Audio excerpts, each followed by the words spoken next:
Hey friends, you're watching BrainStormAcres. I'm Henry. And I'm Irene. Behind us is our supplemental heat for our homestead.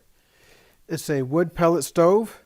It works really great. We've had it running for 12 years without a problem.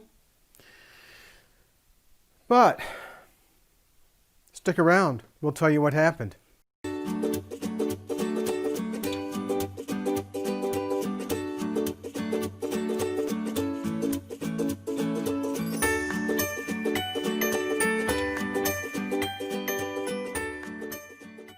So on New Year's Eve, When it was getting dark out, right, we did what we usually do, which is we go to start the pellet stove.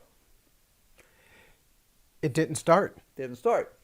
That happens once out of 50 times. So you do what you always do. You clean out the extra pellets.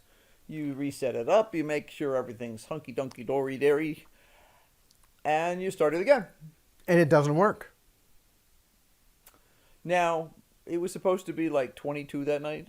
It was, yep, it was. And it had been overcast all day. So Actually, 2 days in a row where it's been overcast. So our home is a passive solar house. right. We designed it so it faces the right direction for this time of year for maximum solar gain, and it Right. does very, very well. Right. But Except, that means the sun has to be out. So and if it isn't, we don't get warmth. right.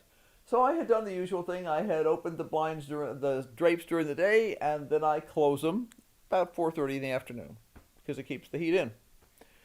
But wouldn't start. We're like, okay, this is not good. The pellet stove uses ordinary household current, 120 volts. It doesn't draw very much. It's just a little bit. But it has a battery backup. So the battery backup actually fooled us into thinking that everything was fine. Right. Now, once before, we've replaced the battery, but that was years and years ago. We thought we were fine, and we had plenty of pellets. That's what these stacks back here are. Nothing. So New Year's Eve, we threw on our jackets, threw on our hats, and got on a Zoom call with friends around the United States and celebrated long distance. And I figured at least I could start dealing with diagnosing what went wrong with this pellet stove in the morning. Yeah, because, it's probably something silly. And, it's late in the afternoon. You're just not thinking about it. It's darker. You could sit there and turn on lights and get flashlights and stuff, but it's just not that convenient. So we weren't worried about it. Today is the 3rd. And I just figured out how to make it work. There's a long story. I have 14 pages of how to troubleshoot this heater. Might as well not have had anything, because it relies on you having access to some very specific technician troubleshooting tools that are specific to this stove and this stove only. Right. So, nobody except a technician who actually works for this company is going to have that. I went down to Prescott. It's about an hour and 10 or 15 minute drive yesterday because, funny thing, New Year's Day people don't want to work. Funny thing about that. So I couldn't go buy a new battery because Right. I need a battery that's sealed so we don't get acid fumes in the house. Right. I went down and bought one yesterday. And I thought maybe, just maybe, that might be the problem because those 14 pages of troubleshooting say the first thing you do. Did you replace your battery? And Because it's probably your battery. So I did that. So I replaced the battery. And everything lights up and the fan works and all that kind of stuff. But you still can't start it. Well, we can start it another way, but I was having to do some other diagnosis. One of the things is that this heater was tripping the circuit breaker, which is on the other end of the house. It's 100 feet away. So we did a bunch of experiments, and it didn't really work. Nothing that I was doing made sense. So what I figured to do was, after the failure yesterday, Irene brought some extension cords up from her studio, and we ran them from here into a dedicated branch circuit in the kitchen. Now, we're not using that branch circuit. It's really intended for a normal refrigerator, which we don't have. We have a propane refrigerator. Right, which doesn't plug in at all to the electricity. So I just plugged in there. And then funny thing is, it wasn't kicking the circuit breaker. Now, one of the things you need to understand is that we have a special kind of circuit breaker installed in our main breaker box for this room because right now we're using it as a bedroom. Right, and under law, I mean, like code, as in they can kick you out of your house because you're not meeting code, you have to have this special kind of circuit breaker. Which is an arc fault circuit interrupter. It's a special kind of breaker that helps cut down on home fires, which is the reason why it's part of the National Electrical Code. Right. So every bedroom now, if it's brought up to code, has to have an AFCI circuit breaker in it. I moved the electricity from this wall outlet over here down into the kitchen. Now the kitchen doesn't require an AFCI circuit breaker, so I didn't put one in. I just put an ordinary circuit breaker in. Right, and we knew that if it was the circuit breaker itself, like, the circuit breaker is what, 15 or 16 years old? That's about 13 years old, yeah. Okay. So we figured if the circuit breaker died, because they can die, taking electricity from a different circuit would make it obvious right away that that's what the problem was. Nope, it still doesn't start. Doesn't start, so I did some other things. Now, one of the problems here is these companies don't supply detailed schematics of their control board, and this stove has a microcontroller controlled board in it to sequence the fans off and on and do all those kinds of things so that the stove is safe when you're using it. Right. And one of the reasons we have always enjoyed this stove is that you can leave it on, and if the power, because it has the battery backup, if you were to lose power, for instance, in a normal situation with the old-fashioned stoves, you could wind up having literally the stove catch your house on fire, or at least a whole house full of smoke. But with the battery backup, it doesn't do that. It will keep running the fans and stuff, and it'll run the fans for like 2 days. Yeah, with the battery backup that we have here, it will run the fans for a good long while. That's why we did it. Mm-hmm. I've done something to disable a particular part of this stove.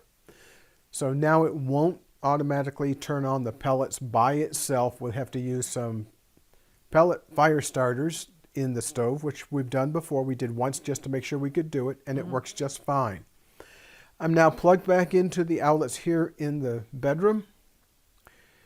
It doesn't trip the circuit breaker, so we can have heat tonight. Now, keep in mind, we've had 18 degrees, 20 degrees, 19 degrees, 14 degrees. 14 degrees, and a lot of overcast. Today was Half and half.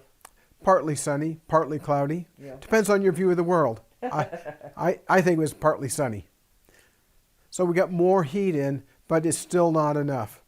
But we'll start running this pellet stove here in another 45 minutes or so and heat the house back up for nighttime. Right. Normally the house stays perfectly warm throughout the night. We'll have the temperature about 68 degrees when we go to bed. The stove is turned off.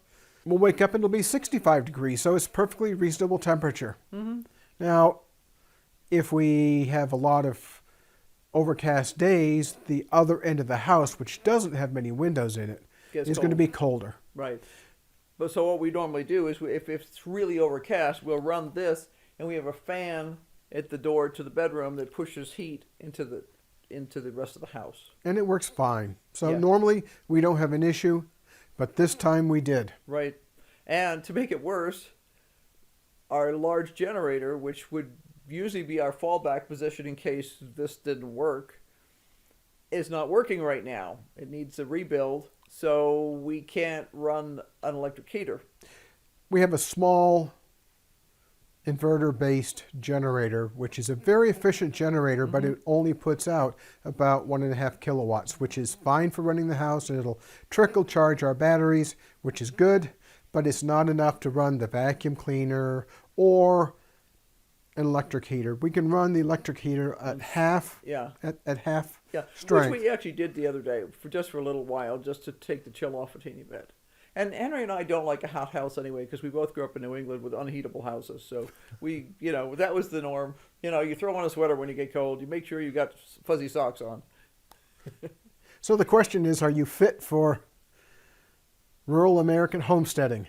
Right, and I think we'll do a video about that this week here, because I've had a couple things come across my desk that really put a point on that question, and I think it's we've got something good to talk about that makes some good points and it gives you something to think about, because jumping off a cliff and going out into the sticks might not be what you really want to do. You have to have an awful lot of knowledge if you're going to live really rural off the grid. Right. You need to know how electrical systems work. You need to know how water systems work, how your septic system works. Basically, if you have it in your house, you need to know how to fix it or how to work around it. Right. So for the past 3 days, we've worked around this heater not working. It's going to work tonight. I'm convinced of that. It could happen. It could happen. But the world's not going to end if it doesn't, because we're set up. We've got plenty of fuzzy, warm clothes to wear. Well, the house doesn't get below 60 degrees, except at the other end. It'll get down in the mid-50s. So it isn't like we're going to freeze. No, not even sort of. Not even sort of. We've camped in 30-degree weather before, bunches of times. In a canvas tent, no stove. Yeah, no stove, and just wool socks and long johns. And a hat. And a hat. And gloves. So. For those of you who watched last year, as in 2019, I had a problem with our water system.